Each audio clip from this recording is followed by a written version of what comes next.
দার্জিলিং গিয়ে বাঙালিরা কখনো গ্লেনারিসে খাবে না এরকম হতে পারে না, আবার গ্লেনারিসের সামনে দাঁড়িয়ে কেউ ফটো তুলবে না এটাও কিন্তু হতে পারে না।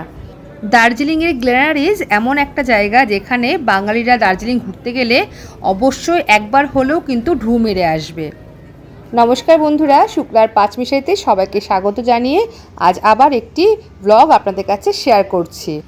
এবছর দার্জিলিং গিয়েছিলাম আমরা মে মাসে, আর দার্জিলিং গিয়ে মোটামুটি গ্লেনারিসে গিয়ে আমরা প্রায় খেয়েছি।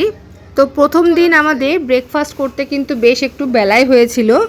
যাই হোক, তারপর আমরা গ্লেনারিসে গিয়ে কিন্তু ওই বেলার দিকেই আমরা ব্রেকফাস্টটা করেছিলাম। দেখুন এখান থেকে দাঁড়িয়ে বাইরের ভিউটা কত সুন্দর লাগছে, আর ঠিক এই সব জায়গায় দাঁড়িয়ে কিন্তু সবাই ফটো তুলতে ব্যস্ত থাকে। খুবই সুন্দর করে সাজানো গ্লেনারিস। আর গ্লেনারিসের সামনে সকাল বিকেল বলুন সবসময় কিন্তু খুব ভিড় ফটো তোলার জন্য, কারণ গ্লেনারিসের সামনেটা এত সুন্দর করে সাজানো, সবাই কিন্তু ওখানে ফটো তুলতেই দাঁড়িয়ে থাকে। হ্যাঁ, আমাদের এখন ব্রেকফাস্ট হয়নি, ব্রেকফাস্ট করব। আমরা ভেবেছি এখানেই ব্রেকফাস্ট হবে, এখানে।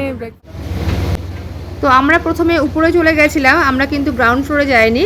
গ্রাউন্ড ফ্লোর হচ্ছে কিন্তু ব্রেকফাস্টের জন্য, আর ফার্স্ট ফ্লোর যেটা আপনারা দেখছেন এখন ভিডিওতে, এই জায়গাটাতে কিন্তু সবাই বসে লাঞ্চ করে।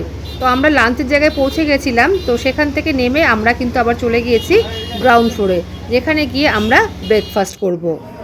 এখানে কিন্তু বিভিন্ন ফ্লেভারের দুর্দান্ত খেতে সব কেকগুলো রয়েছে, পেস্ট্রি রয়েছে, নানা রকম চিকেন বেকনের আইটেমগুলোও কিন্তু খেতে ভীষণ ভালো ছিল। দার্জিলিংয়ে আগেও এসেছি আর গ্লেনারিসে আগেও গেছি, কিন্তু সেইভাবে কখনোই আমি ভিডিও করিনি। তো এবার আমি ফার্স্ট টাইম কিন্তু গ্লেনারিসের ভিডিওটা করেছি। আর এই গ্লেনারিস কিন্তু 100 বছরের পুরনো, আর ইংরেজ আমল থেকে আছে এই গ্লেনারিস। আর এটা কিন্তু একটা হেরিটেজ রেস্টুরেন্ট বলতে পারেন, বেকারি বা ক্যাফেও বলতে পারেন। ভীষণ সুন্দর এদের অ্যাম্বিয়েন্স, ভেতরটা ঢুকলেই কিন্তু বেশ ভালো লাগবে। আর ভেতরে কিন্তু একটা সুভেনিয়ার কাউন্টার আছে, যেখান থেকে আপনারা নিজেদের পছন্দ মতো জিনিস কিন্তু কিনতে পারেন। দামগুলো কিন্তু একটু আমার কাছে বেশিই লাগলো। আর ওর পাশে দেখো একটা চিজও আছে। হ্যাঁ,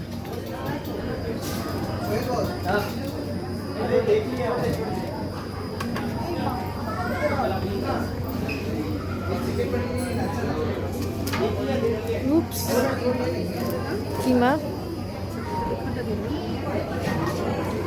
এখান থেকে আটা ছিল এখান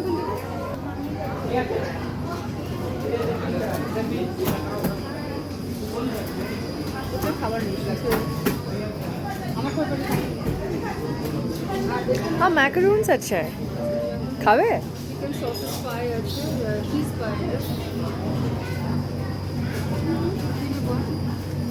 আপাতত এই দুটো স্টার্ট করি। আমি তো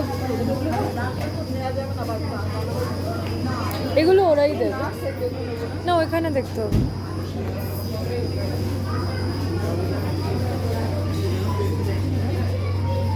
কুকিজ না, এগুলো সবই টার্টস। গ্লেনারিসে গেলে ব্লুবেরি চিজ কেক যেটা আছে, দেখুন আমি নিয়েছি এখানে, ওটা কিন্তু খেতে ভুলবেন না, খেতে কিন্তু ভীষণ ভালো। আরও অনেক কিছু নিয়েছি, চিকেন বা বেকনের অনেক জিনিস খেয়েছি আমরা এখানে, প্রত্যেকটা আইটেম কিন্তু আমাদের খুব ভালো লেগেছিল।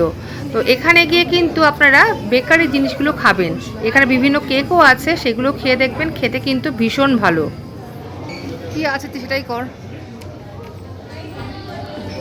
আর এই ভিডিওটা কিন্তু আর একটা দিনের, যে সেদিন আমরা এখানে লাঞ্চ করেছিলাম, আমরা ঘুরতে বেরিয়েছিলাম, ঘুরে এসে কিন্তু এখানে লাঞ্চ করতে ঢুকেছিলাম। আর একটা কথা বলি, এখানে কিন্তু নানা রকম কফি আছে আর বিভিন্ন ধরনের কিন্তু শেকস আছে। তো আপনারা কিন্তু এগুলো ট্রাই করবেন, আমরা এখানে খেয়েছি, তো খেতে কিন্তু ভীষণ ভালো।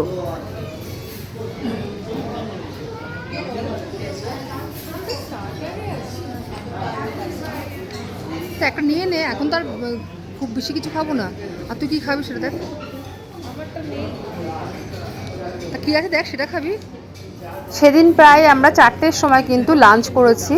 তো লাঞ্চে একটা চিকেন স্টিম রাইস বোল একটা নিয়েছিলাম, তো কোয়ান্টিটি কিন্তু অনেকটাই ছিল আর খেতেও কিন্তু ভীষণ ভালো ছিল। এই বোলের নিচের দিকে কিন্তু রাইস ছিল, স্টিকি রাইসের মতো, উপরে চিকেন, নানা রকম ভেজিস দেওয়া ছিল। আর খেতে কিন্তু ভীষণ ভালো আর ভীষণই হেলদি ছিল। তো একটা বোল নিয়ে কিন্তু আমাদের দুজনের ভালো মতো হয়ে গেছে। আর নিয়েছিলাম একটা dessert, apple pie with ice cream. এটা খেতেও কিন্তু দুর্দান্ত ছিল। আর একটা কথা বলি বন্ধুরা, এখানে কিন্তু বাঙালি খাবার বা চাইনিজ খাবারগুলো খুব কিন্তু একটা জনপ্রিয় না। তো আপনারা এখানে আসলে চেষ্টা করবেন বেকারি খাবার যেগুলো আছে সেগুলো ট্রাই করার, সেগুলো খেতে কিন্তু ভীষণ ভালো। দামটা কিন্তু রিজনেবলই আছে। কলকাতার কোনো ক্যাফে বা বেকারিতে গেলে কিন্তু এইরকমই দামগুলো পড়ে যায়। তো বন্ধুরা আমি বলবো দার্জিলিং গেলে অবশ্যই কিন্তু একবার গ্লেনারিজের বেকারিতে কিন্তু খেয়ে আসবেন। এই যে সামনে জায়গাটা দেখছেন গ্লেনারিজের, এখানে কিন্তু সন্ধ্যাবেলা হলে আর দাঁড়াতে পারবেন না, লাইন দিয়ে মানুষ ফটো তোলে, এতটাই ভিড় জমে যায়। তো যাই হোক বন্ধুরা, ভিডিওটা কেমন লাগলো আজকের অবশ্যই কিন্তু লাইক কমেন্ট করে জানাবেন। ভালো লাগলে চ্যানেলটি সাবস্ক্রাইব করার পাশে থাকবেন। তাহলে আজ এই পর্যন্তই, আসবো আবার অন্য কোনো ভিডিও নিয়ে বা অন্য কোনো রেসিপি নিয়ে। সবাই ভালো থাকবেন, সুস্থ থাকবেন, সবাইকে আজকের মতো টাটা।